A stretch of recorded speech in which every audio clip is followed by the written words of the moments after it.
네, 여러분 안녕하십니까? 예. 매주 화요일과 금요일 날 오후 4 시에 가치 투자 관점에서 종목을 좀 탐구하는 그 시간을 좀 잠깐 갖고 있습니다. 참고적으로 지금 영상 녹화는 와우넷과 어 유튜브에서 동시에 녹음이 되고 있습니다. 그래서 영상 나중에 이제 유튜브에서 보시면 되겠습니다. 오늘 좀 더 말씀드릴 종목인데 오늘 저녁 금요일 날 죄송합니다. 시간을 까먹었네. 9 시입니다. 예. 저녁 9 시에 정해운 라이브 녹화가 있습니다. 바쁘신 분들은 녹화 방송을 보시면 되는데 오늘 소개해 드릴 종목은 수출이 90%나 돼요. 예. 글로벌 시장에서 굉장히 역량이 있는 기업입니다. 왜냐면은 얘네가 메디칼 소재 기업인데 글로벌 1 위예요. 소재 쪽이기 때문에 수요가 꾸준하다라는 어떤 장점이 있죠. 메디칼 장비 이런 것들은 실적 부침이 너무 강해요. 그래서 실적을 신뢰하기가 좀 어렵죠. 그런데 소재 쪽이니까 괜찮고 얘네가 최근 4년 동안에 연평균 20%의 고성장을 했는데 그 배경은 그 미용 쪽, 성형 미용 이쪽에서 시술이 많아지잖아요. 그리고 이제 고령화 때문에 또 그 관련된 수술 건수가 증가하기 때문에 얘네 소재가 잘 팔려 나갔습니다. 근데 지금 얘들이 풀캐파예요. 생산 가동률이 100% 입니다. 그래서 공장을 지어야 되잖아요. 그래서 공장을 지었어요. 공장을 최근에 지어 가지고 그 공장이 2026 년도 내년부터 본격적으로 가동이 됩니다. 생산 가동률이 워낙 높기 때문에 공장 짓자마자 매출액이 나오는 그 구조고 제가 보수적으로 목표가를 설정하니까 일단 기대 수익률은 한 72% 정도 내년도. 올해도 실적 그 주가 상승이 일어날 거고 워낙 저평가예요. 좀 이따 말씀드릴게요. 좀 이따가 인제 이 부분의 실적을 좀 말씀드리겠습니다. 오늘은 음 음식료 기업 중에서 실적 성장에 대한 신뢰도가 높고 그러니까 인제 올해도 성장을 했지만은 앞으로도 성장할 가능성이 좀 안정적으로 성장 가능성이 높은데 주가는 매우 저평가된 종목 두 개의 종목을 한번 탐구하도록 하겠습니다. 종목을 추천하는 게 아니라 같이 인제 공유 한번 해 보자 이 얘기입니다.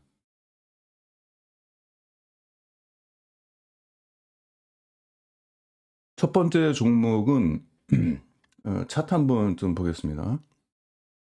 S&D죠. 이게 불닭볶음면 삼양식품 그 액상스프를 만드는 기업이에요. 근데 주가가 이렇게 폭락을 했어요. 진짜 폭락이죠 이 정도면은. 했던 이유는 S&D가 S&D가 아니라 삼양식품이 이 스프 관련된 기업을 인수한 거예요.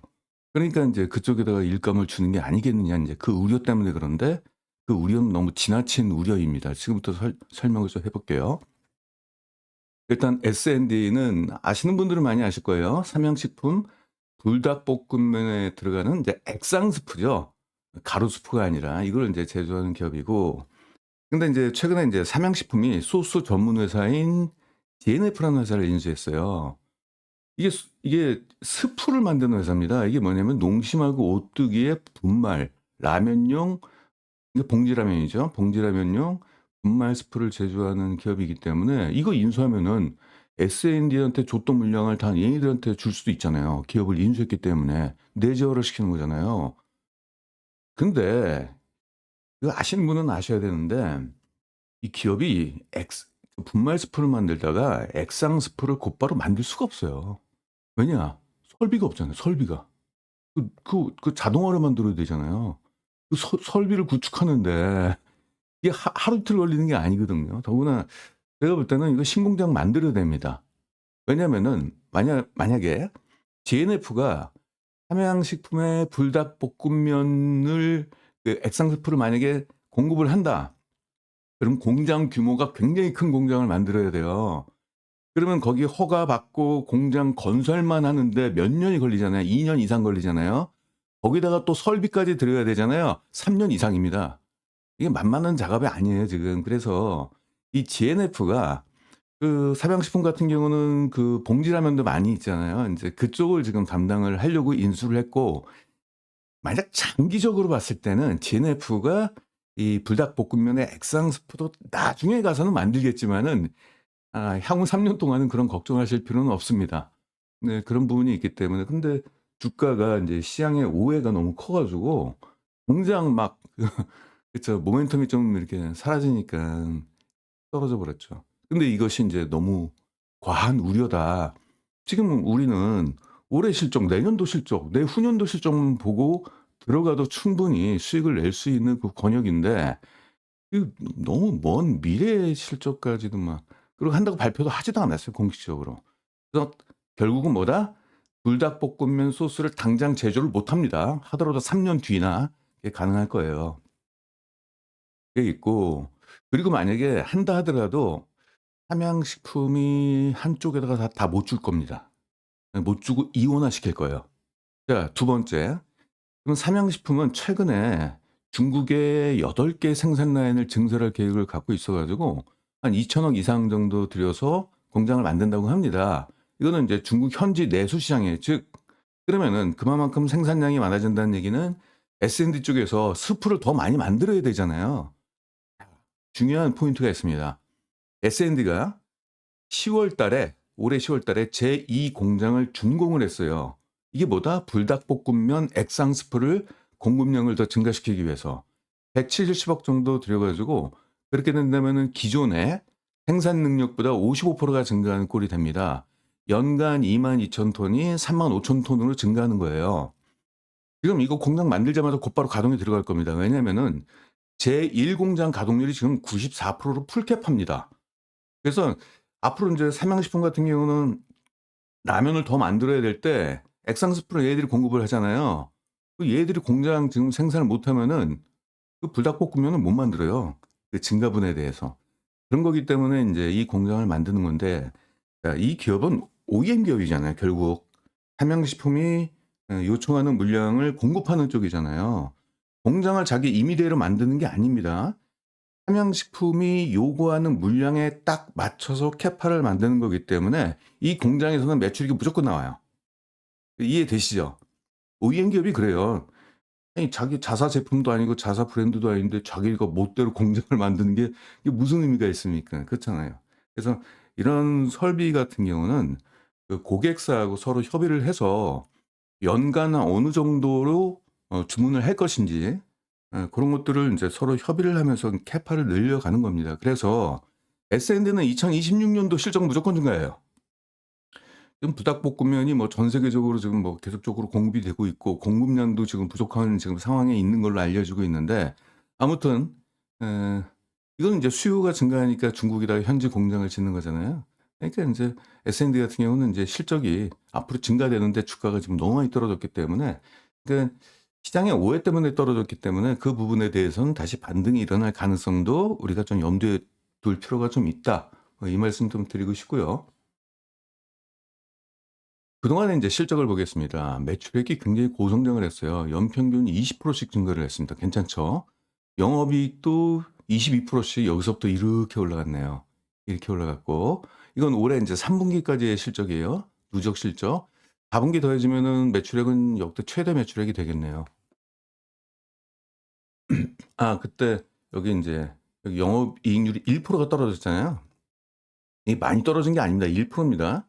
이거는 뭐 원재료비가 좀 올라갔고 아무래도 인건비 상승 그런 요소가 좀 있었습니다. 분기 실적을 볼게요. 네. 매출액 뭐 나무랄 데가 없습니다. 1, 2, 3 분기 50% 이상 2 분기 때 32% 3 분기 때 32%가 증가했어요. 거기에 걸맞는 영업이익 성장도 나왔습니다. 나무랄 데 없는 고성장이네요. 이 정도면 굉장히 높은 고성장입니다. 그리고 삼양식품에서 보니깐 가격 압력을 행사하지도 않아요 지금. 그러니까 영업이익률이 이렇게 높아요. 보통 인제 OEM이다 그러면 결국 인제 하청을 하는 건데 그러면 인제 가격 압력을 행사해 가지고 보통 인제 이와 같은 경우는 영업이익률이 10%를 넘기가 어렵거든요. 근데 인제 얘네는 설비 증설을 해야 되는 거기 때문에 만약에 얘네한테 삼양식품이 야박하게 좀 마진을 너무 야박하게 주게 된다면 얘들이 돈이 없기 때문에 증설을 못 합니다. 그런 문제가 있기 때문에 삼양식품 입장에서는 얘네들이 어느 정도 현금 창출을 할 수 있을 만큼 돈을 좀 충분하게 준 뒤에 나중에 자기의 생산 능력 확대를 할 때 같이 캐파를 증가시킬 수 있는 그런 쪽으로 좀 배려를 하는 것 같아요. 높은 영업이익률이 나오는 것이 뜻밖입니다. 그러네요. 자, 3 분기 누적으로 보겠습니다. 매출액은 38%가 증가했고 영업이익은 올해 3 분기 누적 지난해 동기하고 영업이익은 28%가 증가를 했어요. 그리고 분기 EPS를 보게 된다면은 네, 괜찮은 실적이 나왔습니다. 네, 그래서 전년 대비 3 분기 누적으로 봤을 때 43%나 증가를 했어요. 이렇게 고성장을 하는데 주가가 빠지니까 당연히 그 괴리율이 생길 수밖에 없는 거죠. 4 분기 때는 이 정도 전망이 좀 나오는데 역성장할 전망이 있습니다. 이거는 왜 그러냐면 지금 10월 달에 공장이 인제 준공이 됐잖아요. 그러면 이제 아마도 10월 달이 4 분기잖아요. 그러면 4 분기가 되면 공장이 완공되고 인제 준공이 됐다는 얘기는 그때 기타 비용이 본격적으로 나와요. 이 기타 비용은 제가 인제 과거 경험인데 이 공장이 완공돼 가지고 뭐 돌리게 되면은 그동안 경상적으로 발생되지 않는 비용들이 마구 쏟아집니다. 그러니까 인제 회사 쪽도 예상을 못 했던 비용들이에요. 뭐 하다가 보면은 이것도 안 되고 저것도 안 되고 그러면 그것도 사 와야 되고 뭐 또 공장 또 인허가 받고 뭐 하고 어쩌고 저쩌고 하는 거 있잖아요. 평상시에 안 나왔던 비용들이 한꺼번에 쏟아져요. 그게 공장이 완공이 돼서 인제 가동하는 초기에 꼭 이런 그런 상황이 좀 발생이 되고 또 초기 공장을 가동할 때 들어가는 또 인제 감가상각비가 인제 쏟아지게 되고 아직은 그 감가상각비가 나온 것을 상쇄시킬 만큼의 아직 가동률은 안 나오고 그러니까 인제 4 분기는 공장을 가동하기 시작하지만은 비용은 막 쏟아지는데 거기에 걸맞는 생산 가동률이 증가하지 않기 때문에 그건 성장통이에요, 이런 것들이. 항상 초기에는 그런 일들이 생깁니다. 그래서 4 분기 때는 약간의 실적 역성장이 좀 일어나지만은 내년부터는 인제 공장이 본격적으로 가동이 되면서 그 비용 부분을 상쇄시킬 만큼의 매출 성장이 일어나기 때문에 결국 영업이익 성장으로 이어질 가능성이 높다. 이렇게 보시면 되겠고요. 그러면 인제 시장에서 전망치를 좀 갖고 와 봤어요. 2025 년도 전년 대비 큰 폭으로 올라가는 이게 누적이죠. 지금 3 분기 누적으로 돼 있는데 매출 올라가죠. 그쵸? 이렇게 나올 거고 그다음에 더 올라가네요.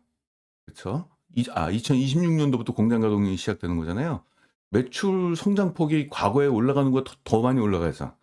그러니까 생산 능력을 거의 50% 이상을 늘렸으니 올라가게 되고 영업이익률 같은 경우는 그쪽에 인제 가동률이 증가하는 거에 비례해서 고정비 절감 효과 때문에 그거는 인제 뒤늦게 영업이익률도 수익성도 개선될 여지가 있습니다. 매출액이 증가하게 된다면은 초기에는 그렇지는 않겠습니다만 이제 시간이 흘러가게 되면은 매출 증가가 되면은 이제 고정적인 비용을 넘어서는 그 그런 것들 때문에 고정비 절감 효과라는 게 나와요. 레버리지 효과라고도 하고요. 그래서 이익 성장 보니까 올해는 전년 대비 15%의 영업이익 성장이 나오는데 내년도는 더 큰 성장이 나올 걸로 보이고 있네요. 그러니까 그렇게 전망이 돼요. S&D 같은 경우는 참 좋은 게 실적이 가장 중요한 건 그거예요. 매출액이 앞으로 증가할 것이냐, 그 부분에 대해서 우리가 신뢰할 수 있느냐가 가장 기본이 되어야 되는 거거든요. 그다음부터는 영업이익, 수익성을 따져봐야 되는데 일단 뭐 불닭볶음면 같은 경우는 전 세계적으로 지금 퍼지는 지금 상황에 있잖아요. 먹었던 사람이 갑자기 안 먹거나 그러진 않을 거예요. 어느 정도 기간 동안은 먹겠죠. 저도 보니까 짜파게티를 좋아하는데 일 주일에 한 번은 아니지만은 한 달에 한 두 번 정도는 먹는 것 같더라고요. 그러니까 사람들이 그 먹는 주기라는 게 있잖아요. 불닭볶음면도 그럴 겁니다. 그래서 그런 것들 때문에 인제 수요가 먹는 사람들은 계속적으로 먹는 거고 안 먹었던 사람들이 이제 한번 먹어 보고 또 그 사람이 인제 단골 손님이 되는 거죠. 그런 식으로 해 가지고 인제 매출액이 전 세계적으로 인제 우상향하는 흐름. 그 증거를 보여 드릴게요. 중국이 갑자기 8개 생산 라인을 짓는 거 보세요. 이게. 지금까지 없는 수요가 중국에서 크게 증가하니까 결국 현지화 공장을 중국에다 짓는 거잖아요.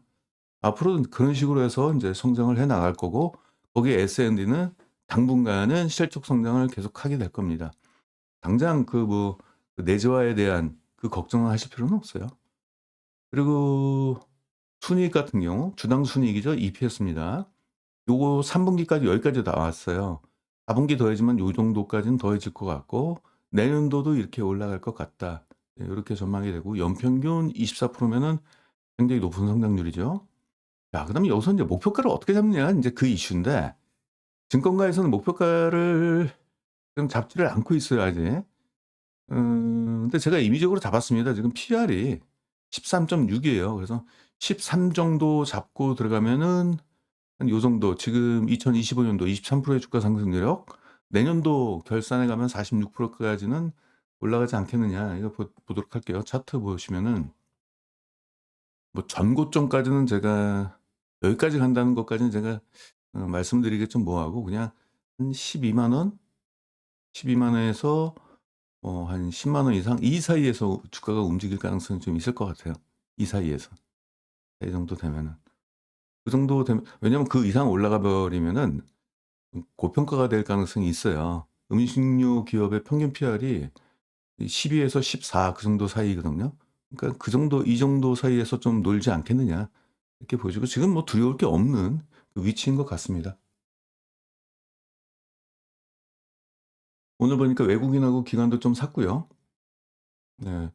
그 두 번째 종목을 말씀드려 볼게요. 두 번째 종목은 현대 그린푸드입니다. 현대 그린푸드, 급식하는 기업이죠. 현대 백화점 쪽 그룹이 한다, 그룹.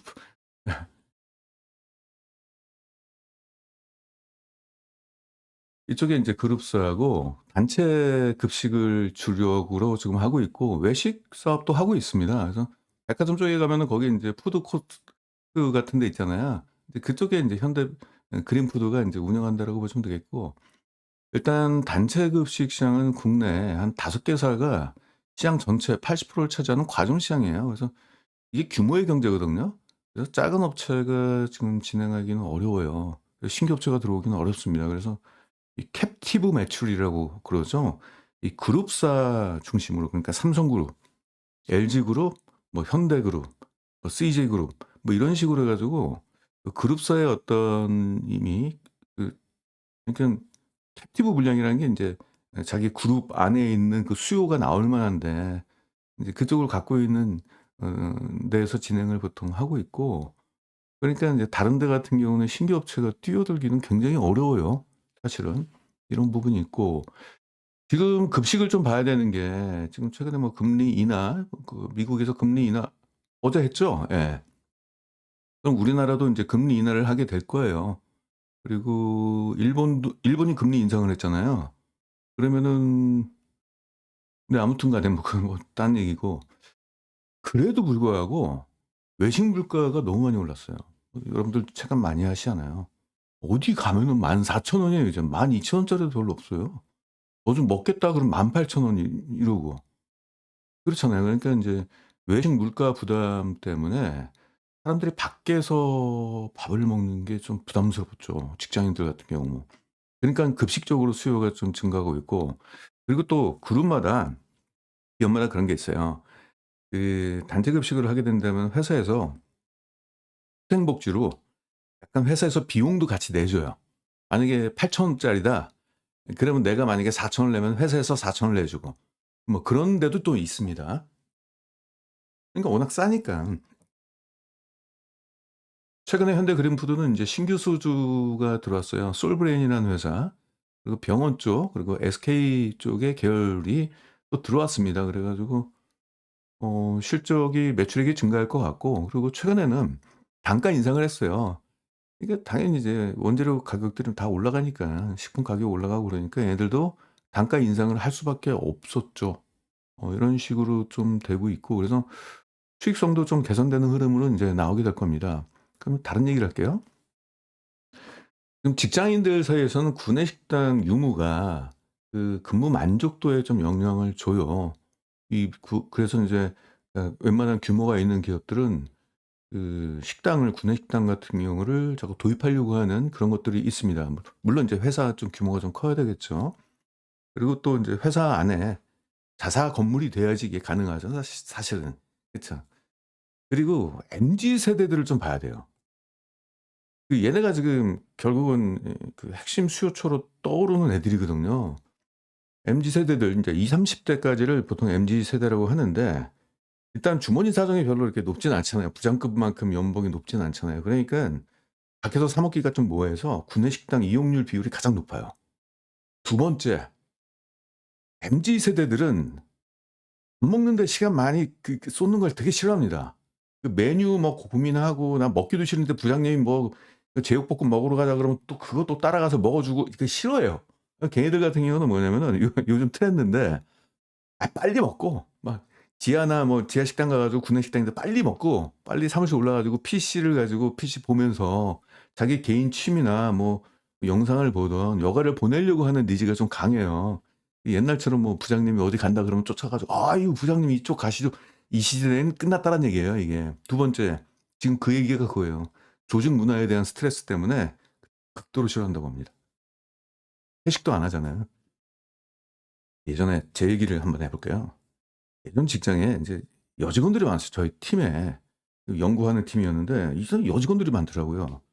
근데 "회식을 좀 잡아 봐라." 그래서 "법인카드 내가 쓸 테니까 회식을 잡아라." 그랬더니 금요일 저녁도 아니고 금요일 점심을 회식 시간을 잡더라고요. 그러니까 인제 회식을 싫어하는 거예요. 그래서 밥 먹을 때 어차피 점심 먹어야 되니까 그때를 회식 시간을 잡더라고요. 그때 저는 '야 씨 요즘 이래도 되나?' 싶은데 이 그렇게 되더라고요. 음. 요즘 뭐 회식 잘 안 하잖아요. 그래서 뭐 부장님이 가 가지고 뭐 "회식 좀 해라." 그러면 애들 다 빠져나가고 막 그런다고 하지 않습니까? 아무튼 그래요. 이런 부분 때문에 그 최근에 그 MZ 세대들의 그 수요 때문에 급식 시장이 좀 증가한대요. 그래서 뭐 재택근무나 이런 것들 때문에 과거에는 약간 좀 줄어들었는데 지금은 재택근무도 좀 감소하고 있는 추세죠. 요런 부분 아무튼 이런 부분 좀 참조하시기 바라고요. 최근에 인제 이게 단체 급식인데 매출 비중이 가장 높죠. 이게 인제 2% 정도 매출 성장을 했습니다. 근데 앞으로 인제 꾸준하게 인제 실적 성장이 나온다는 얘기고 일시적으로 여기 유통 쪽과 식자재는 약간 좀 줄어들었어요. 매출 비중이 크지 않으니까 인제 중요한 건 아니고 자 연간 실적 애들이 뭐 상장한 지 얼마 안 돼 가지고 지금 연간 실적이 몇 개 없습니다. 이런 식으로 해서 수익성 개선이 좀 일어나는 모습이 좀 일어나고 있고요. 4 분기 때는 지난해 같은 경우는 좀 적자였어요. 올해는 적자까지는 아닐 것 같아요. 항상 4 분기 때 뭘 털어내요, 비용을. 그래서 4 분기 때는 영업이익에 대한 변화가 좀 있습니다. 그런 부분이 있고 3 분기 때는 매출 3% 영업이익 16% 이것 때문에 주가가 어느 정도 약간 반등이 좀 일어났어요. 현대 그래프도 볼게요. 네. 이거 확 올라갔잖아요, 이거. 3 분기 실적이 뜻밖의 좋으니까 확 올라갔다가 좀 조정을 받고 지금 요즘 또 주가도 약간 좀 움직이는 모습이 보이고 있네요. 자 지금까지의 올해 삼 분기 누적으로 매출액은 2% 증가했고 영업이익은 5%가 증가했습니다. 얘네 같은 경우는 매출액이 고성장하는 그런 그 기업은 아니에요. 다만 안정성. 그러니깐 우리가 투자할 때 고성장인데 그러니까 앞으로 고성장이 기대되는데 그런 기업들은 또 실적이 미끄러지는 경우가 많이 있습니다. 반대로 저성장인데 확실한 실적이 나오는 기업이 있고. 그러니까 인제 선택을 이게 둘 다 인제 같은 시각으로 보시면 안 되고 서로 성향이 달라요. 예.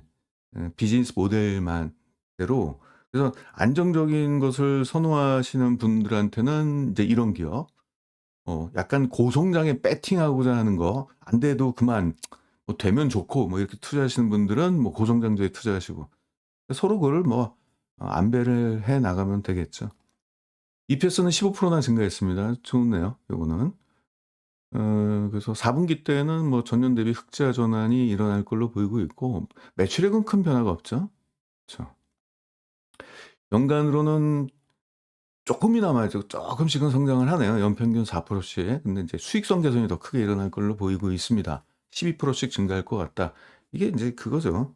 이 매출액이 증가하면 이제 규모의 경제가 실현되면서 이익 성장이 좀 좋아지는 구조가 있죠.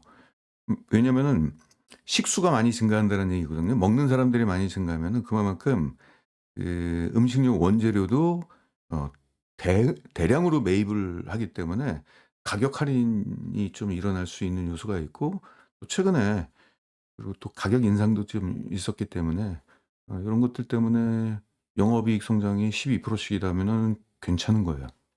괜찮은 거. 그러니깐 이거예요. 고성장은 아니지만은 확실한 성장.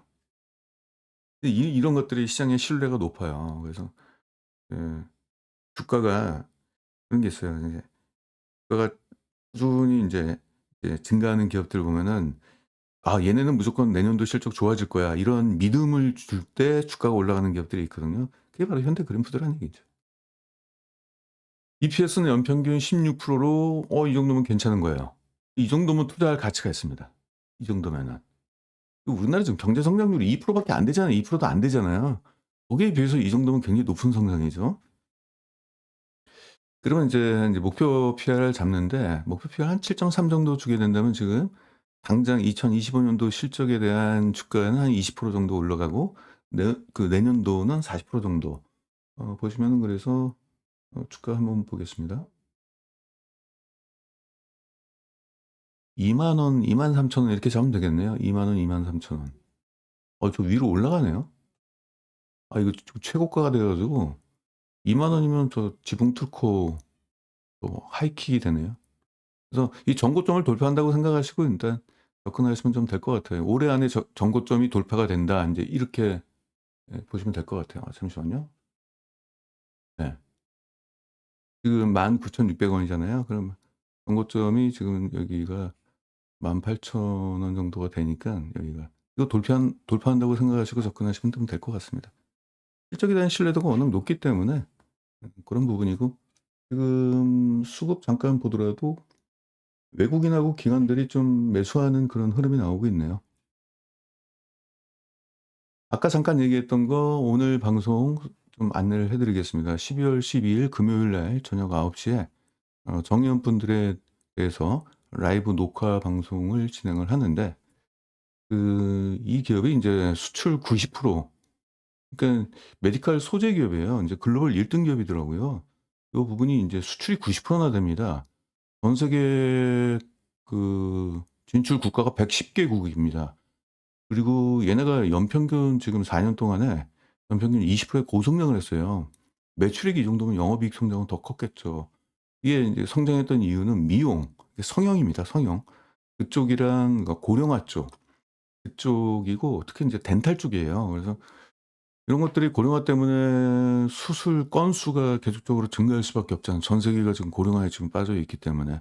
그러니까 이런 성장은 지금까지도 이렇게 높은 성장이 나왔지만 앞으로도 고성장할 가능성이 있고 전 세계적으로 약간 과점적 지위를 갖고 있기 때문에 이런 성장을 그냥 온전히 먹을 수 있다는 얘기죠.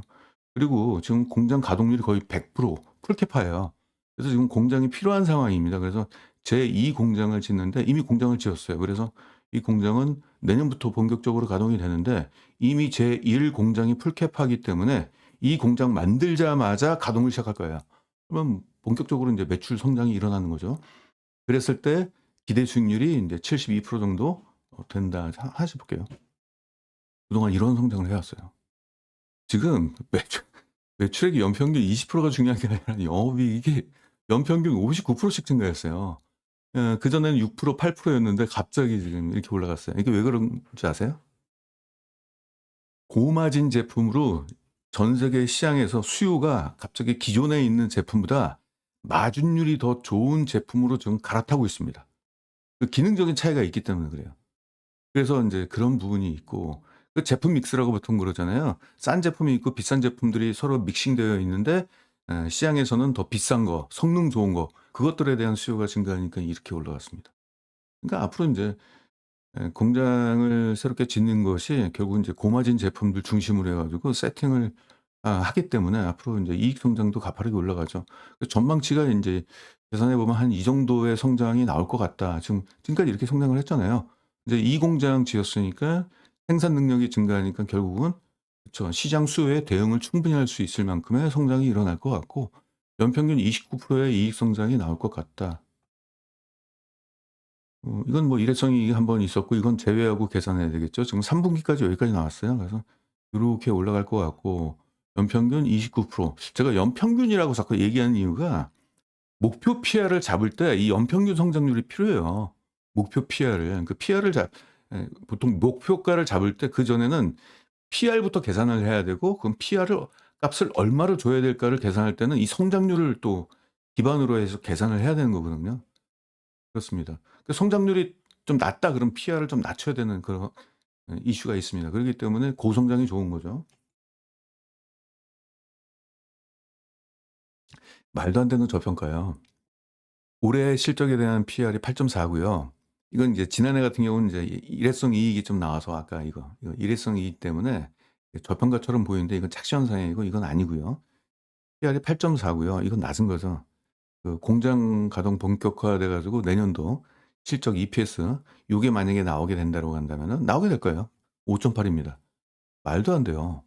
지금 이 기업에 엄청난 고성장을 하고 있는데 PR이 5.8 이면은 이거는 좀 말이 안 되는 거예요. 그래서 그동안에 이 기업이 시장에서 좀 숨겨져 있었습니다. 시장에서 뭐 소외를 극도로 많이 받았어요. 그러니까 목표 PR도 지금 낮게 잡았습니다. 성장률이 지금 29 면은 PR을 20 정도 줘도 되거든요. 다른 데는 이렇잖아요. 진짜 성장률이 29%다 그러면은 20 정도 줘요. 근데 지금 10 밖에 안 줬습니다. 과거에 인제 얘네들이 PR에 대한 흐름 보니깐 당장 20 주기는 좀 뭐하고 한 10 정도는 달성 가능할 것 같다. 10 줬는데 지금 상승 여력이 지금 72% 입니다. 지금 당장 이렇게 되고. 내년도 중반. 그런 식으로 투자하면 돼요. 그래서 이런 기업들을 포트폴리오에다가 그러니까 자신만의 포트폴리오를 형성을 하고 이런 기업들 한 20개 종목 있잖아요. 한 20 종목들만 딱 들고 가면은 그 안에서 인제 먼저 튀어오르는 종목들을 많이 만나게 되겠죠. 네. 네. 오늘 영상은 여기까지 준비를 했습니다. 다음 주 화요일 날 또 다른 종목으로 또 찾아뵙고요. 네. 감사합니다.